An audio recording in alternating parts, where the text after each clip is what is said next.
Yeah. I mean, if it's close, like let's say for example, if they come down now, if they come down to, let's say that they have it at South Alabama, they're gonna travel to South Alabama. That's not a far drive. Or let's They're say gonna that they travel to decide, Indianapolis. They're gonna travel to yeah, LA because we done yeah, played in LA. We done played in Indianapolis at the Circle City Classic. yeah. I Everywhere. mean, but We go to Miami, I Miami the just last 2 years. They play in those classics. It don't other matter if they gonna HBCU. They show up. play other HBCUs and those. Yeah. They play To other those HBCUs. now, now But y'all would that's do why. it. But see, That's what we're talking about. I'm not even trying to go like way out west or nothing like that. I'm just talking about the ones in the area, in the Yeah. SWAC area. If you looked at, like I said, the New Orleans Bowl, 21,000. The Liberty Bowl did 48,000, and the Liberty Bowl was Mississippi State and Texas Tech. So they kept Mississippi State in the region, so they can get more people to go. Um, the Independence Bowl in Shreveport did 26,000, which was UAB and BYU. And then the Birmingham Bowl, I thought I had that somewhere, did 47,000. They had a good turnout, and that was Auburn and Houston. So if you keep it in the area, I think you can match those numbers. You can definitely Yeah. beat the Independence Bowl and New Orleans Bowl, but I think you can match. So what Now, now?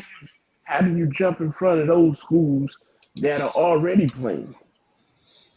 I mean, I don't know about the selection process and all of that, but I'm just saying if a bowl wanted to make money, if the New Orleans Bowl wanted to do better than 21,000, then instead of picking Louisiana and Marshall, they probably should pick the Raging Cajuns out of Lafayette.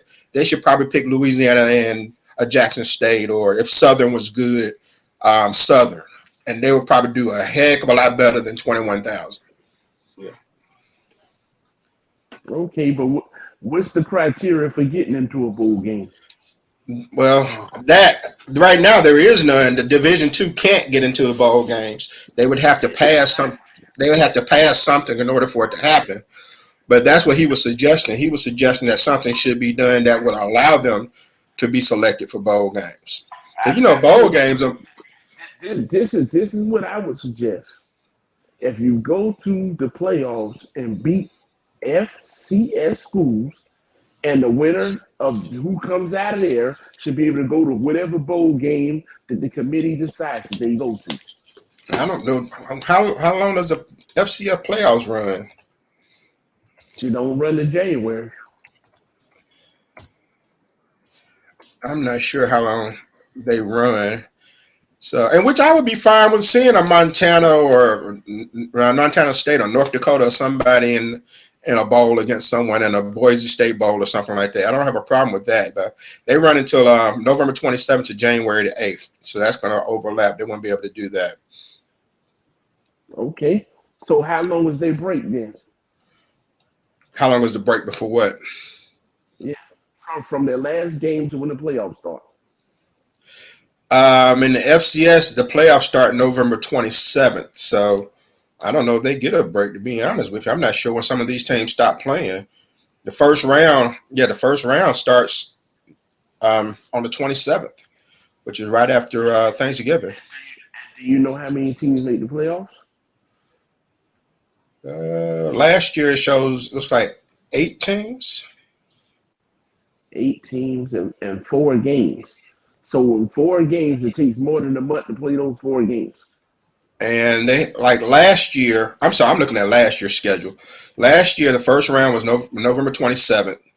The second round was December 3rd and 4th.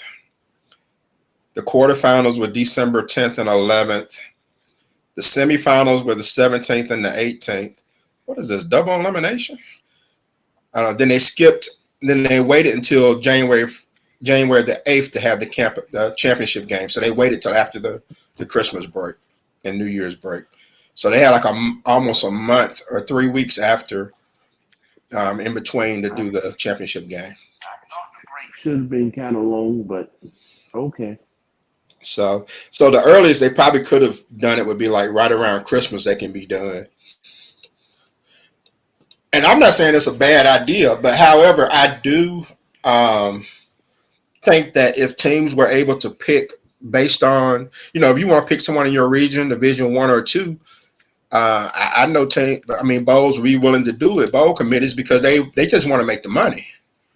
Roughing the passer, 15-yard penalty, automatic first down. Roughing the passer, 15-yard penalty, automatic first down.